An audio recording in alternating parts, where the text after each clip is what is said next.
اعوذ باللہ من الشیطان الرجیم، بسم اللہ الرحمن الرحیم، ربی یسر ولا تعسر وتمم بالخیر۔ پچھلے سبق میں قصاص کے احکامات بیان کیے گئے ہیں اور اس سلسلے میں ضروری قانون سازی کی گئی۔ اب جو ہے موت کے وقت کے احکامات بیان کیے جائیں گے اور یہ دیکھا جائے کہ اس میں بھی آخر میں جو لفظ استعمال ہوا ہے ان آیات میں متقین کا ہوا ہے کہ تاکہ ان احکامات پر عمل کر کے جو گاہے بگاہے چاہے وہ معاملات کے ہوں یا عبادات کے ہوں یا وہ قصاص کے ہوں یا وہ وصیت کے ہوں، ان سب پر عمل کر کے اللہ تعالیٰ تقاضا مسلمان سے یہ کر رہا ہے تاکہ تم متقی بن جاؤ۔ کتبہ علیکم، فرض کر دیا گیا ہے، علیکم تم پر، اذا حضر احدکم الموت، جب آ جائے تم میں سے کسی ایک کو موت، ان ترکا خیرا، یہ کہ تم چھوڑ جاؤ خیرا بہترین وصیت، الوصیۃ للوالدین، وصیت جو ہوگی وہ والدین کے بارے میں ہوگی، والاقربین اور قریبی رشتہ داروں کے بارے میں ہوگی، اور یہ بالمعروف اچھے طریقے کے ساتھ ہوگی، حقاً علی المتقین، اور یہ حق ہے متقین پر۔ فمن بدلہ بعد ما سمعہ، پس جس نے وصیت کو سننے کے بعد بدل دیا، فإنما اثمہ، تو اس کا گناہ اسی پر ہے، علی الذین، اور ان لوگوں پر ہے، یبدلونہ، جو اس کو بدل ڈالتے ہیں۔ ان اللہ، بے شک اللہ تعالیٰ، سمیع علیم، سننے والے، علیم اور جاننے والے ہیں۔ دیکھیں وصیت اگر ٹھیک نہ کی ہو، قرآن و حدیث کے مطابق نہ کی ہو تو وہ بدلی بھی جا سکتی ہے۔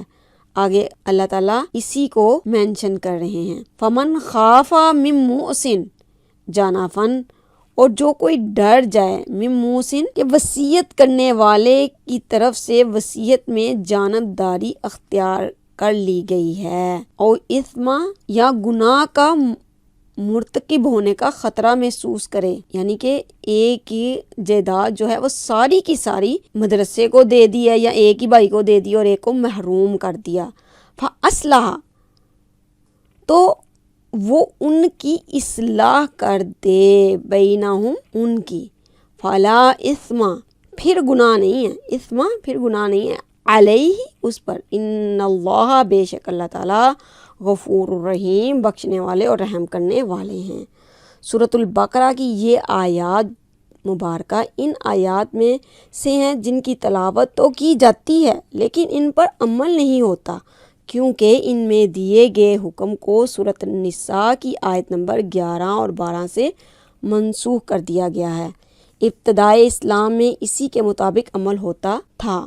صحیح بخاری میں عبداللہ بن عمر رضی اللہ تعالیٰ عنہما سے مروی ہے کہ رسول اللہ صلی اللہ علیہ وسلم نے فرمایا، مسلم آدمی پر حق ہے کہ اگر اس کے پاس کوئی ایسی شے ہو جس کے بارے میں وصیت ہونی چاہیے تو اس پر 2 راتیں بغیر وصیت کے گزرنی نہیں چاہیے، بلکہ اس کے بارے میں اس کے پاس لکھی ہوئی وصیت موجود ہونی چاہیے۔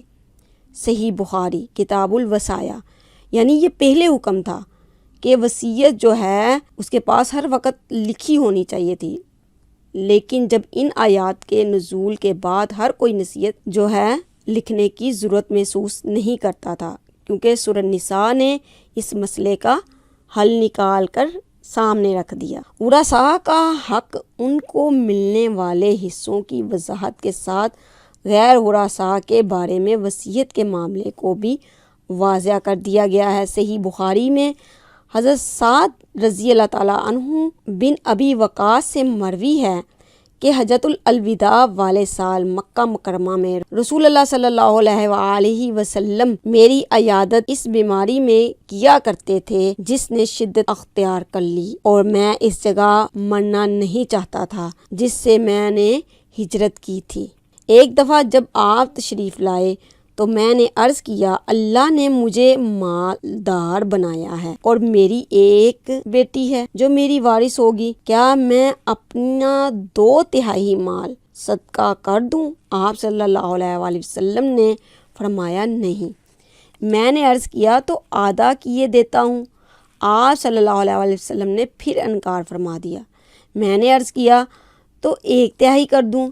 آپ صلی اللہ علیہ وسلم نے فرمایا 1/3 بھی بہت زیادہ ہے۔ آپ نے فرمایا تیرے لیے بہتر ہے کہ تو اپنے وارثوں کو اس حال میں چھوڑے کہ وہ غنی ہو۔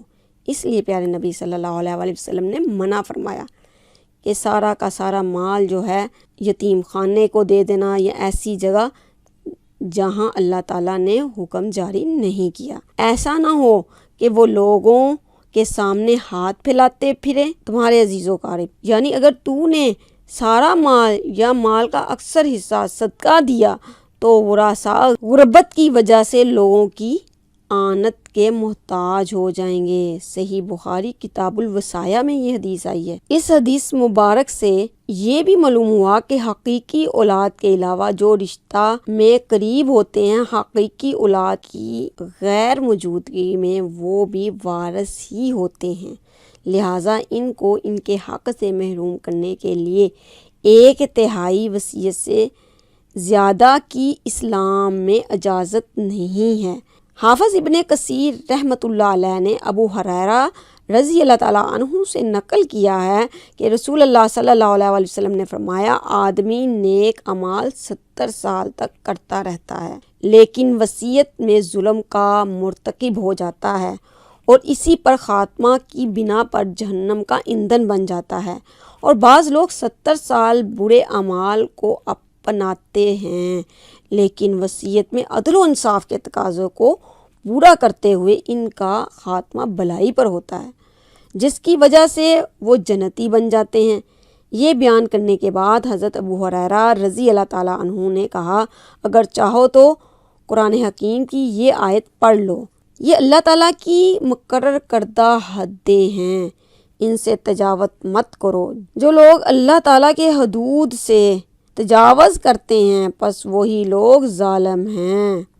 اسی لیے اگر کسی کی وصیت میں کوئی بات قرآن و سنت کی تعلیم کے خلاف دیکھی جائے گی تو اس کی اصلاح ضروری ہو جائے گی۔ حضرت انس رضی اللہ تعالیٰ عنہ سے مروی ہے کہ رسول اللہ صلی اللہ علیہ وآلہ وسلم نے فرمایا جس نے وراثت کی میراث کو قطع کیا، قیامت کے روز اللہ تعالیٰ جنت سے اس کی میراث کو قطع کر دے گا۔ صاحب مشکات نے یہ روایت ابن ماجہ اور امام بہقی نے شعب الایمان کے حوالے سے نقل کر کے اہل ایمان کو وراثت کے بارے میں ظلم کرنے والے ظالموں کے انجام سے آگاہ کر دیا ہے تاکہ وہ اس طرح کے ظلم سے بچتے رہیں۔ سب سے پہلے میت پر اگر کچھ قرض ہو تو وہ ادا کیا جائے گا۔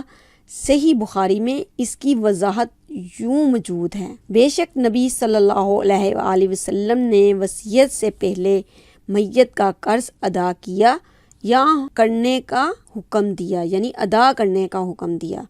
صحیح بخاری میں یہ حدیث آئی ہے۔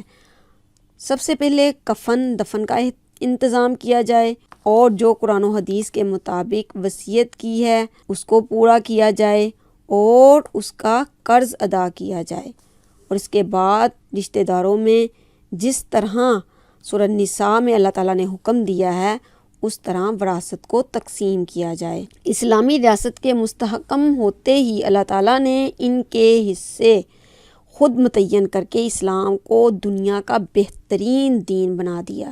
اس لیے اسلامی تعلیم کے مطابق عمل کرنے والی ریاست کو فلاحی ریاست کہا جاتا ہے۔ دعا ہے کہ اللہ تعالی ہماری ریاست کو بھی دنیا کی بہترین اسلامی ریاست بنا دے۔ جزاک اللہ خیرہ۔